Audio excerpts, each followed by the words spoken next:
नमस्कार दोस्तों, आज की ये सच्ची घटना दिल्ली के एक होटल की है। तरुण एक होटल में काम किया करता था। होटल के अंदर एक खुफिया कमरा भी था, लेकिन उस खुफिया कमरे में जाने की इजाजत किसी स्टाफ के मेंबर को नहीं थी। तरुण को भी इससे कोई ऐतराज नहीं था, क्योंकि उसे अपने काम से मतलब था, क्योंकि मालिक उसे अच्छी सैलरी देता था। अगर कोई गलती से उस खुफिया कमरे में जाने की कोशिश करता तो उसे सख्त वार्निंग देकर वहां से भगा दिया जाता। लेकिन बात कुछ अजीब थी, क्योंकि हर रोज वहां सुंदर सुंदर लड़कियां आया करती थी और उन्हें दरवाजे के अंदर डालकर दरवाजा बंद कर दिया जाता था। लेकिन लड़कियां फिर उस दरवाजे से कभी बाहर नहीं आती। तभी एक दिन एक बहुत ही सुंदर लड़की उस खुफिया कमरे में जाती है। उस लड़की को देख तरुण मानो पागल सा हो जाता है। वह लड़की का पीछा करता है। वो लड़की भी उसी खुफिया दरवाजे के अंदर जा रही होती है।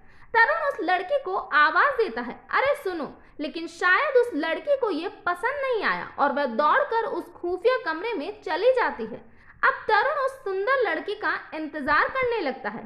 तभी तरुण का दोस्त उसे कहता है, क्या तुम्हें पता नहीं, एक बार जो लड़की अंदर चली जाए फिर वह वापस बाहर नहीं आती। लेकिन तरुण फिर भी पागलों की तरह उस लड़की का इंतजार करने लगा।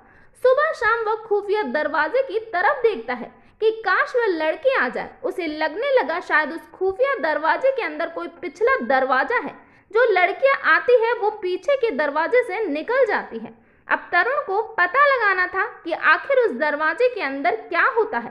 तभी वो अंदर जाने की कोशिश करता है।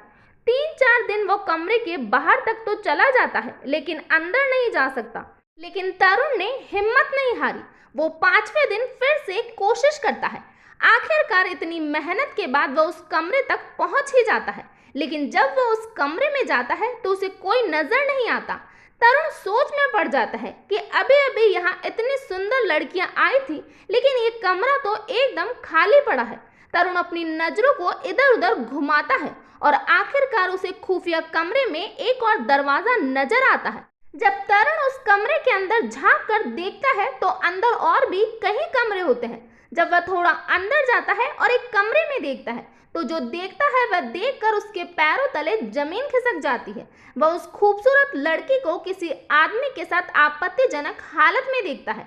होटल के अंदर गंदा काम चल रहा था। अब वो उस कमरे से बाहर आ जाता है, लेकिन अब तरुण भी उस लड़की के साथ एक रात बिताना चाहता था। आखिरकार जैसे तैसे उसने अपनी जान पहचान से एक रात उस खूबसूरत लड़की के साथ फिक्स करवाई। लेकिन तरुण के लिए ये सब पहली बार था। इस बात से वह ज्यादा ही खुश हो जाता है। उसने कई लोगों से सुना था कि ऐसा करने से पहले कई लोग दवाइयां भी लेते हैं। तरुण भी उस खूबसूरत लड़की को खुश करने के चक्कर में दवाइयों का ओवरडोज ले बैठा और उस खूबसूरत लड़के के पास पहुंचा। उसने अपना काम शुरू ही किया था कि अचानक तरुण बेसुध हो गया। उसे घबराहट से होने लगी। वह जोर जोर से चिल्लाने लगा और आखिरकार उसकी मौत हो गई। लेकिन तरुण की मौत के बाद उस होटल के इस गंदे काम का भी पर्दाफाश हो गया और उस होटल को सीज कर दिया गया। तरुण की मौत के बाद उसका पोस्टमार्टम करवाया गया तो उसकी मौत का खुलासा सेक्स पावर की दवाइयों की मात्रा ज्यादा होना बताया, क्योंकि उसका शरीर बहुत ही कमजोर था। तो ये था पूरा मामला। इस घटना के बारे में आपका क्या कहना है, प्लीज कमेंट बॉक्स में बताइए। तो आज के लिए इतना ही। Thank you.